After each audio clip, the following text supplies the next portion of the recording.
দুর্নীতি অর্থ পাচারের অভিযোগে সাবেক রেলমন্ত্রী জিল্লুল হাকিম ও সাবেক এমপি ফাহমি গোলন্দাজ বাবেলের বিরুদ্ধে মামলা করেছে দুর্নীতি দমন কমিশন। বৃহস্পতিবার বিকেলে ব্রিফিংয়ে এই তথ্য জানানো হয়। দুদক মহাপরিচালক আক্তার হোসেন জানান, জিল্লুল হাকিমের বিরুদ্ধে 24 কোটি 29 লাখ টাকার অবৈধ সম্পদ অর্জনের প্রমাণ পাওয়া গেছে।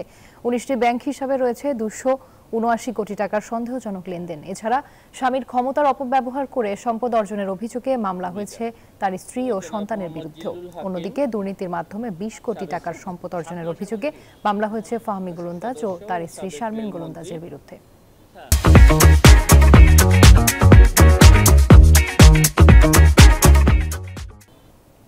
জনাব ফাহমি গোলন্দাজ বাবেল, জনাব মোহাম্মদ জিল্লুল হাকিম দায়িত্ব পালনকালে ক্ষমতার অপব্যবহার পূর্বক বিভিন্ন অনিয়ম ও দুর্নীতির মাধ্যমে মানি লন্ডারিং সংক্রান্ত অপরাধ করায় সংশ্লিষ্ট ধারায় মামলা রুজু সিদ্ধান্ত গৃহীত হয়েছে।